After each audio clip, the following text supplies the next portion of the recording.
ইসলাম প্রচারে সবচেয়ে বেশি অবদান কার ছিল? আবু বকর। আবু বকরের চেয়ে মক্কায় ধনী কে ছিল?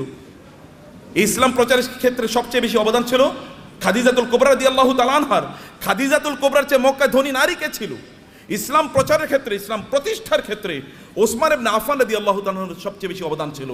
এখনো আরবে, সৌদি আরবে, এখনো মদিনাতে ওসমান ইবনে আফফানের নামে এখনো ওই রকম বাগান আছে, যে বাগান থেকে এখনো যে উৎপাদনে এগুলো এখনো দিনের কাজে লাগে, এখনো চ্যারিটি হিসাবে সারা পৃথিবীতে সেগুলো টাকা পৌঁছে যায়। এখনো যে মক্কায় যে ক্লক টাওয়ার আপনারা দেখেন, এটা কিন্তু সাদাকা, এটা কিন্তু ওয়াকফের। এখানকার টাকা যা ইনকাম, এগুলো কিন্তু মানব কল্যাণে। আপনাদের দেশে হয়তো বা এখানকার কল্যাণে টাকা চলে আসে।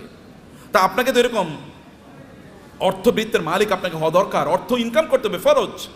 এর কারণে আপনি তখন, কারণ এদের অবস্থা দেখেন, আবু বকরের মতো গোটা পৃথিবীর সকল মুসলমানকে যদি একত্রিত করা হয়, আবু বকরকে যদি একত্রিত করা হয় রাদিয়াল্লাহু তাআলা আনহু, তাইলেও আবু বকরের আমলের দাড়ি পাল্লাটা অনেক ভারী হয়ে যাবে। কেবল ইবাদত করেই, এই তথাকথিত এই যে কথিত যে ইবাদত আছে, এই রিচুয়াল, আপনি নামাজ পড়লেন, কোরআন তেলাওয়াত করলেন, ইত্যাদি ইত্যাদি, এর মাধ্যমে এই জায়গায় যাওয়া যায় না।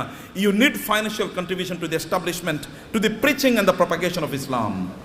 ইসলামকে মানুষের কাছে পৌঁছে দেওয়ার জন্য আপনার অর্থনৈতিক অবদান লাগবে। এই অবদানের কারণে আল্লাহ সুবহানাহু ওয়া তাআলা নামাজকে যেমনিভাবে ফরজ করে দিয়েছেন, তিনি আমাদের জন্য যাকাতকেও ফরজ করে দিয়েছেন। এখন আপনি বলবেন যে আমি টাকার মালিক হলে যেন যাকাত দেবো। আল্লাহ বলছেন তুমি টাকার মালিক হয়ে যাকাত দাও, তোমার জন্য ফরজ। টাকার মালিক হয়ে যাকাত, আল ইয়াদুল উলিয়া খায়রুম মিনাল ইয়াদিস সুফলা।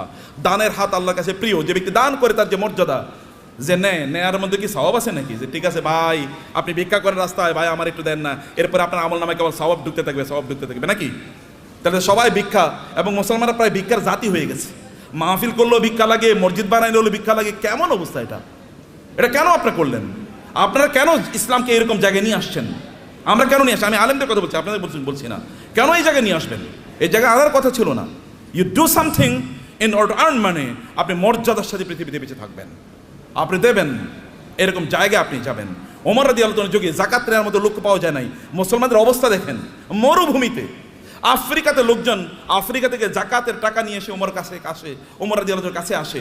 ওমর বলে এগুলো কি? বলে যাকাতের টাকা। এখানে নিয়ে আসছে কেন? মদিনাতে যাকাত নেওয়ার মতো কোনো লোক নাই, মক্কায় যাকাত নেওয়ার মতো কোনো লোক নাই। আমাদের আফ্রিকাতেও তো যাকাত নেওয়ার মতো কোনো লোক নাই, কর্ম কি? আফ্রিকাতে যাকাত নেওয়ার মতো কোনো লোক নাই যখন মুসলমানদের শাসন চলেছে। এখন আমরা সব জায়গায় ভিক্ষা।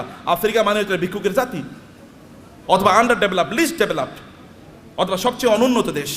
বাংলাদেশ মানে হচ্ছে ফকিরের দেশ, আমরা এরকম মনে করে থাকি। আপনাদেরকে দায়িত্ব নিতে হবে এই বাংলাদেশের মুসলমানদেরকে, অথবা এই সমগ্র জাতিকে অবশ্যই দারিদ্র থেকে অথবা এই ভিক্ষাবৃত্তি থেকে জাতিকে উদ্ধার করতেই হবে আমাদেরকে। এবং এই জন্য ব্র্যান্ড ডেভেলপ করেন, ডু সামথিং। এটাও আবাদত। বিজনেসের চেয়ে বড় আবাদত নাই। বিজনেসের লোকেরা জান্নাতে নবী রাসূলদের সাথে থাকবে, আল্লাহ রাসূল বলেছেন। যারা বিজনেস করে, সৎ বিজনেস করে, তারা নবী রাসূলদের সাথে থাকবে জান্নাতে। অন্যরা কিন্তু এরকম থাকতে পারবে।